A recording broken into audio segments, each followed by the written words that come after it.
Hello दोस्तों, स्वागत है आप सभी का बी के मैथ्स ग्रुप क्लासेस में। और आज दोस्तों हम लोग एक्सरसाइज 1B पढ़ेंगे। और एक्सरसाइज 1B हमारी आज एक ही वीडियो में पूरी कंप्लीट होने वाली है। और पूरी जो एक्सरसाइज 1B है उसके लिए मैंने केवल एक ही क्लास ली है और एक क्लास में हमारी पूरी एक्सरसाइज ये ख़त्म हो जाएगी। तो देखिए, इसका फर्स्ट क्वेश्चन है हमारा कि सिद्ध कीजिए कि 3√3 एक परिमेय संख्या नहीं है।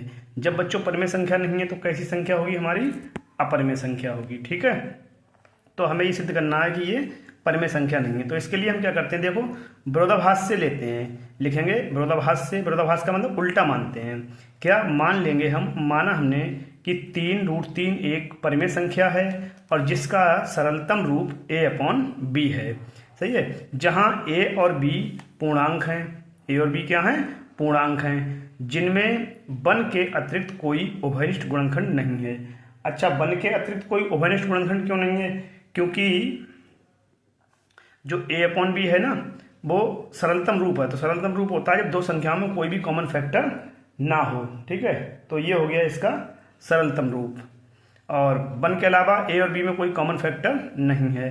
तो दैट इज जो 3√3 है उसको हम काय के बराबर रख देंगे? a/b के बराबर रख देंगे। तो क्या करेंगे, अगर यहाँ से हमने देखा √3 को रोकना है तो यहाँ पर ये संख्या जो 3 है वो अपॉन में चली जाएगी। तो क्या हो जाएगा? √3 बराबर हो जाएगा a/3b। क्या हो जाएगा? a/3b। ठीक है, √3 कैसी है? अपरिमेय। और ये a/b के रूप में है और a/b के रूप में संख्या होती है, वो कैसी संख्या होती है? परिमेय। ठीक है, तो एक तरफ परिमेय अपरिमेय आ रही है, दूसरी तरफ परिमेय आ रही है। बट हम जानते हैं कि परिमेय संख्या और अपरिमेय संख्या आपस में कभी बराबर नहीं होती हैं। तो परिमेय संख्या बराबर नहीं है अपरिमेय संख्या के। तो इसलिए बच्चों 3√3 एक परिमेय संख्या नहीं है। जब 3√3 एक परिमेय संख्या नहीं है तो इसका मतलब हुआ कि 3√3 एक अपरिमेय संख्या है। तो ये कैसी संख्या है? अपरिमेय संख्या। ठीक है, नेक्स्ट क्वेश्चन देखते हैं। सिद्ध कीजिए कि √5 एक परिमेय संख्या है, अपरिमेय संख्या है। क्या हमें प्रूफ करना है? √5 जो है एक अपरिमेय संख्या है। तो इसको भी देखिए, कई क्वेश्चन ऐसे कर चुके हैं। विरोधाभास से क्या मानेंगे?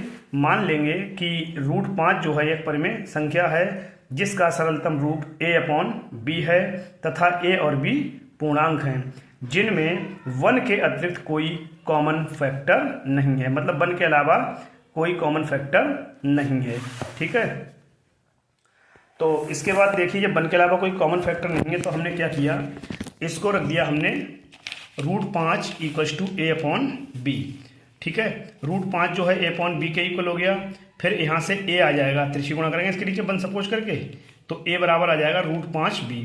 फिर क्या कर देंगे बच्चों? Squaring on both side. जब दोनों तरफ इसका वर्ग करेंगे तो वर्ग करने पर क्या आएगा? देखो, a का स्क्वायर जो है वो a² हो जाएगा, √5 का स्क्वायर 5 हो जाएगा, b का हो जाएगा b²। ठीक है, तो यहाँ जो है आपका a² बराबर हो गया 5b²। तो इसका क्या मतलब है? देखो, a² का जो फैक्टर है वो एक तो 5 है, तो लिखेंगे a² का एक फैक्टर 5 है।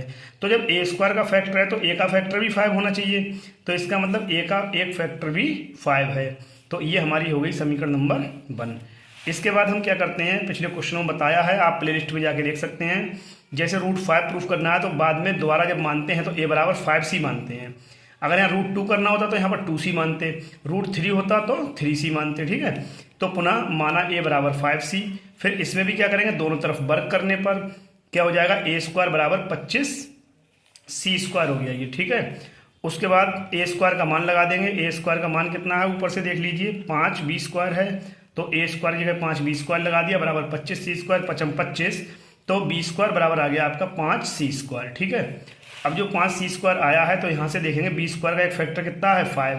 तो इसका मतलब b का भी फैक्टर कितना होगा? 5। तो हेयर b² का एक फैक्टर 5 है, तो इम्प्लाइज इट b का भी एक फैक्टर 5 है। अब देखिए बच्चों, यहाँ समीकरण 1 में, ऊपर है समीकरण 1, समीकरण 1 में देखो a का एक फैक्टर क्या आ रहा है? 5। ठीक है, और समीकरण 2 में देखिए b का फैक्टर क्या आ रहा है? 5। तो a और b दोनों में जो कॉमन फैक्टर है वो हमारा क्या मिल रहा है? 5 मिल रहा है। ठीक है, बट हमने इधर माना क्या है? हमने माना है कि √5 एक परिमेय संख्या है जिसका सरलतम रूप a/b है। सही है, जिनमें वन के अलावा कोई कॉमन फैक्टर नहीं है। वन के अलावा कोई कॉमन फैक्टर नहीं है, लेकिन समीकरण 1 और समीकरण 2 क्या दिखा रही हैं कि 5 जो है ए और बी में कॉमन फैक्टर है। ठीक है, तो जो क्या हो गया, ये हो गया विरोधाभास से गलत प्रूफ हो गया। ठीक है, समीकरण 1 व 2 से स्पष्ट है कि ए तथा बी दोनों का उभयनिष्ठ गुणनखंड 5 है। ठीक है, ए और बी दोनों का उभयनिष्ठ गुणनखंड 5 है, जो कि हमारी कल्पना के विरुद्ध है। हमारी कल्पना क्या थी कि वन के अलावा कोई कॉमन फैक्टर नहीं होना चाहिए, लेकिन इसमें 5 दिखा रहा है कॉमन फैक्टर।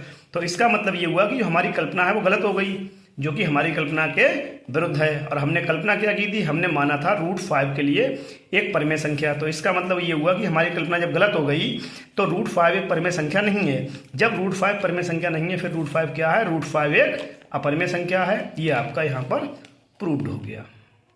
ठीक है, अच्छा, अगला क्वेश्चन जो है तीसरा, सिद्ध कीजिए कि 3 + 2√5 एक अपरिमेय संख्या है। तो देखिए, एक और विधि से इसको प्रूफ कर सकते हैं आप। आपने लिखा 3 + 2√5, तो देखिए 3 कैसी संख्या है, परिमेय, और ये 2√5 कैसी संख्या है, अपरिमेय। क्यों, ये 2 है परिमेय और √5 है अपरिमेय। तो एक परिमेय और एक अपरिमेय संख्या का जो गुणनफल होता है वो सदैव अपरिमेय संख्या होता है। ठीक है, तो ये वाला पार्ट परिमेय हो गया, ये वाला पार्ट अपरिमेय हो गया। और लिखेंगे आप एक लाइन, हम जानते हैं कि एक परिमेय और एक अपरिमेय संख्या का योगफल सदैव एक अपरिमेय संख्या होता है। सो 3 + 2√5 एक अपरिमेय संख्या है। तो ये आपका यहाँ प्रूव्ड हो गया। नेक्स्ट क्वेश्चन है, सिद्ध कीजिए कि √5 एक अपरिमेय संख्या है। तो अभी जो मैंने क्वेश्चन प्रूफ किया था √5 वाला, आप उसी की तरह इसको प्रूफ कर लेंगे। तो ये आप लोग अपने आप से कर सकते हो उसी की मदद से। ठीक है, मैंने √2 प्रूफ करा दिया, √3 प्रूफ करा दिया और √5 प्रूफ करा दिया। तो √7 को भी आप प्रूफ कर सकते हैं। वैसे ही मान लेना a/b इसका सरलतम रूप, और उसी तरीके से करते हुए चले जाना। ठीक है, अगला क्वेश्चन नंबर 5 देखिए बच्चों। क्वेश्चन नंबर 5 में कह रहे हैं कि यदि √2 एक परिमेय संख्या नहीं है तो सिद्ध कीजिए कि 2 + √3 एक परिमेय संख्या नहीं है। तो इसमें देखिए हमें क्या करना है, गिवन दैट दिया है, हमें क्या दिया है इन्होंने कि √2 जो है परिमेय संख्या नहीं है, और सिद्ध क्या करना है हमें, 2 + √2 एक अपरिमेय संख्या है, यानी कि परिमेय संख्या नहीं है। तो देखिए प्रूफ अब हम कैसे करेंगे। हमने प्रूफ में क्या करा, 2 + √2 लिखा। 2 कैसी संख्या है हमारी, परिमेय, और √2 कैसी है, अपरिमेय, और बीच में क्या है, प्लस। तो क्या लिखोगे, हम जानते हैं कि एक परिमेय और एक अपरिमेय संख्या का जो योगफल है वो सदैव एक अपरिमेय संख्या होता है, इसलिए 2 + √2 एक अपरिमेय संख्या है। ये भी आपका प्रूफ हो गया। क्वेश्चन नंबर 6 देखिए, सिद्ध कीजिए कि निम्नलिखित संख्याएं अपरिमेय हैं। कौन कौन सी संख्याएं अपरिमेय हैं, आपकी है 1/√2, सेकंड है 7√5 और थर्ड है 6√2। ठीक है, तो इन्हें अपरिमेय संख्या हैं, ये हमें प्रूफ करना है। तो देखते हैं, सबसे पहले हमने लिख ली पहली संख्या 1/√2, इसको अपरिमेय दिखाना है। तो माना 1/√2 एक परिमेय संख्या है जिसका सरलतम रूप a/b है। तो आपने क्या किया, 1/√2 को a/b के बराबर मान लिया। फिर आपने इसको उल्टा कर दिया, इसको पलट दिया, ये √2 हो गया, इसको पलट दिया, ये b/a हो गया। तो ये √2 कैसा है, अपरिमेय, और b/a कैसी है, अंश बटे हर के रूप में, तो ये कैसी है, परिमेय। बट हम जानते हैं कि परिमेय संख्या नॉट इक्वल्स टू अपरिमेय संख्या, मतलब एक परिमेय और एक अपरिमेय संख्या कभी बराबर नहीं हो सकती। सो 1/√2 एक परिमेय संख्या नहीं है। जब ये एक परिमेय संख्या नहीं है तो ये कैसी संख्या होगी, 1/√2 एक अपरिमेय संख्या है। ठीक है, तो ये भी आपका यहाँ पर प्रूव्ड हो गया। नेक्स्ट क्वेश्चन देखिए, 7√5 को दिखाना है हमें अपरिमेय संख्या। तो देखिए हमने क्या करा, 7√5 लिखा, 7 कैसा है, परिमेय, √5 कैसा है, अपरिमेय, और बीच में क्या है, डॉट। डॉट का मतलब क्या है, गुणनफल। तो देखिए हम जानते हैं कि एक परिमेय और एक अपरिमेय संख्या का गुणनफल सदैव एक अपरिमेय संख्या होता है, इसलिए 7√5 एक अपरिमेय संख्या है। ये भी क्या हो गया आपका, ये भी हो गया आपका प्रूव्ड। ठीक है, अब देखिए नेक्स्ट क्वेश्चन है हमारा थर्ड पार्ट, 6 + √2।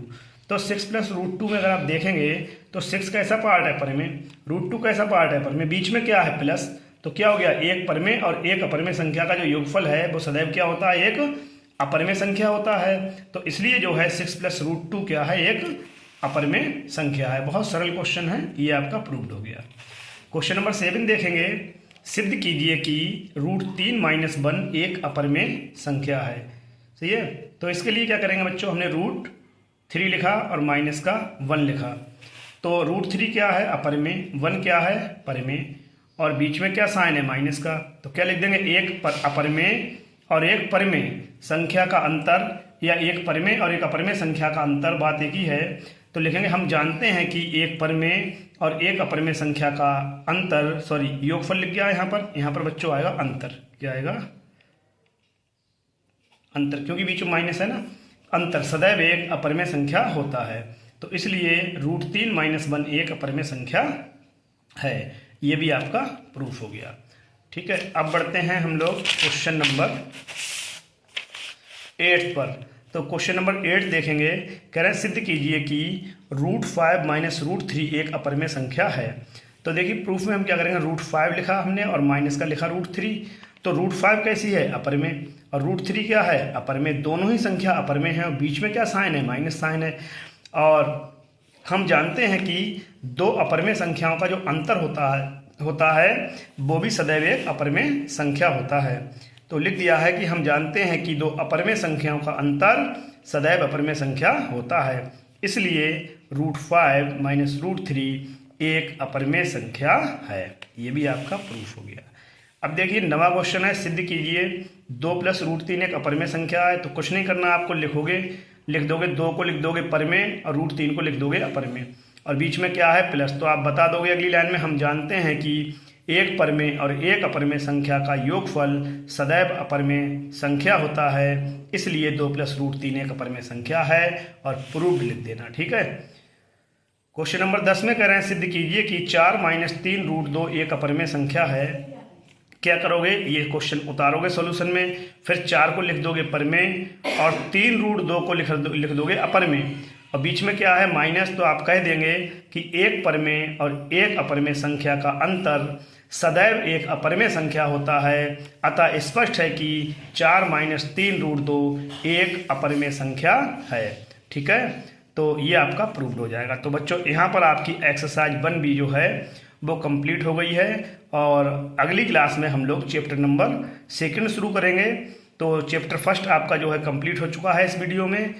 सभी बच्चे इसको अपने कॉपी में कर लें और अपना वर्क कंप्लीट कर लें, और जिन बच्चों ने अभी तक चैनल को सब्सक्राइब नहीं किया है वो कृपा करके चैनल को सब्सक्राइब कर दें। ठीक है, और बेल आइकन को भी प्रेस कर दें, जिससे कि जो भी क्लास मैं पढ़ाऊँगा, जो भी आपको वीडियो बनाऊँगा वो आप तक पहुंचती रहे, आपको उसका नोटिफिकेशन मिलता रहे। ठीक है बच्चों, थैंक यू बच्चों।